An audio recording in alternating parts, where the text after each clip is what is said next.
Hello दोस्तों, आप सभी का मेरे चैनल पे स्वागत है।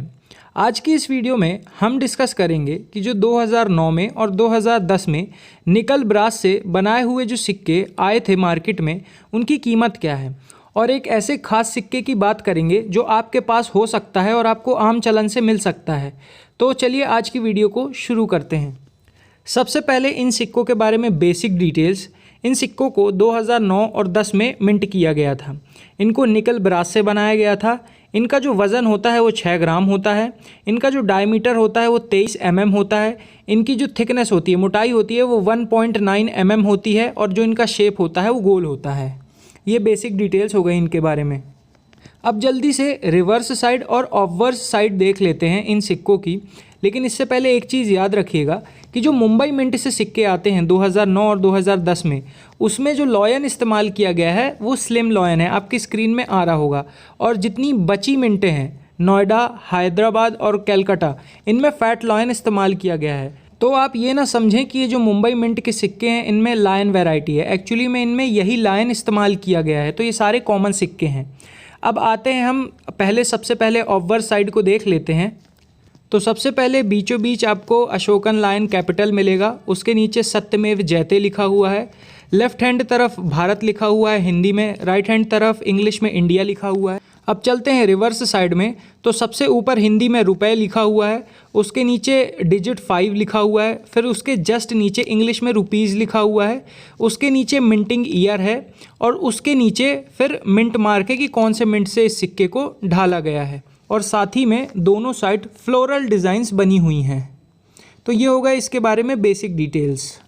अब आइए देखते हैं कि इन सिक्कों की कीमत क्या है। सबसे पहले हम बात करते हैं कि इन सिक्कों को किन किन मिनटों से ढाला गया था। तो 2009 से शुरुआत करते हैं। तो 2009 में सिर्फ 3 मिनटों से हैदराबाद, कलकत्ता और मुंबई, ये सिर्फ 3 ही मिनट की डिटेल्स हैं कि इन मिनटों से इन सिक्कों को ढाला गया है। लेकिन बहुत से लोगों को नोएडा मिंट का भी सिक्का मिला है 2009 का, उसकी अभी हम आगे बात करते हैं। सबसे पहले हम इन नॉर्मल सिक्के की बात करते हैं जो कॉमन कैटेगरी में हैं। तो 2009 के सारे ही सिक्के कॉमन कैटेगरी के हैं नोएडा मिंट को छोड़कर, और इनकी यूएनसी कंडीशन में 30 रुपये आपको मिल सकता है। बिल्कुल चमचमाता हुआ सिक्का, एक सिक्के की वैल्यू 30 रुपये है, और ये सिंगल सिक्के नहीं बिकेंगे।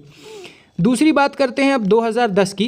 तो 2010 में भी 4 मिनटों से इन सिक्कों को ढाला गया था, और इसमें भी हैदराबाद, कलकत्ता और मुंबई, इनके जो सिक्के हैं वो कॉमन कैटेगरी के हैं, 30 रुपये मिल जाएंगे यूएनसी कंडीशन में। लेकिन जो नोएडा मिंट है वो स्केयर्स की कैटेगरी में है, और यूएनसी कंडीशन में आपको 50 से 100 रुपये के बीच में मिल सकते हैं। अब बात कर लेते हैं 2009 का जो नोएडा मिंट का सिक्का है। देखिए, ये सिक्का देखने को मिला है, लेकिन जो इसकी कीमत है वो फिक्स नहीं है। कोई इसको कम कीमत में आपसे ख़रीद भी सकता है कि उसको बाद में जाके प्रॉफिट हो। अभी ये सिक्के उतने ज़्यादा नहीं दिखे हैं मार्केट में। जब इन सिक्कों की क्वांटिटी मार्केट में थोड़ी ज़्यादा आ जाएगी तो एक जो प्राइस है उसको एक पता लगाया जा सकता है कि उसका एस्टिमेट प्राइस क्या हो सकता है।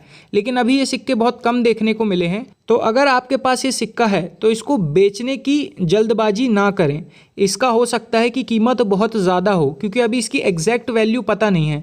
कोई इसको 1000 रुपये से ऊपर में बेच रहा है, कोई इसको 250-300 रुपये में ही खरीद रहा है। तो अभी कुछ इसका फिक्स नहीं है। तो मेरा मानना है कि आप इस सिक्के को होल्ड करके रखिए, और अगर आपके पास नहीं है तो इस सिक्के को ढूंढिए। नोएडा मिंट में परफेक्ट गोल होना चाहिए, क्योंकि बॉम्बे और नोएडा मिंट, इन दोनों में ना कन्फ्यूज़न बहुत ज़्यादा होती है। बहुत से सिक्के ऐसे होते हैं कि जो होते बॉम्बे मिंट के हैं, बॉम्बे मिंट का जो मिंट मार्क होता है वो डायमंड शेप का होता है, और नोएडा का परफेक्ट गोल होता है। तो कभी कभार क्या होता है, अगर मिंट मार्क का साइज़ छोटा है ना, तो मुंबई मिंट का जो डायमंड मार्क है वो भी हमें लगता है कि नोएडा मिंट का है। तो इस कन्फ्यूज़न में आप ना पड़ें, एकदम बिल्कुल ध्यान से देखें। अगर वो नोएडा मिंट का सिक्का है तो उसको होल्ड करें, अभी बेचने की जल्दबाजी ना करें, क्योंकि इस सिक्के की कीमत बहुत ज़्यादा भी हो सकती है। इन सिक्कों को अभी मार्केट में थोड़ा और आने दीजिए, इसके बारे में और पता चलने दीजिए। तो ये था मेरा इस टॉपिक में व्यू पॉइंट। आप इस बारे में क्या सोचते हैं, अपनी राय कमेंट सेक्शन में ज़रूर बताइएगा, और आई होप आपको इस वीडियो से कुछ सीखने मिला हो। Thanks for watching this video. तो मिलते हैं नेक्स्ट वीडियो में, तब तक के लिए जय हिंद, जय भारत।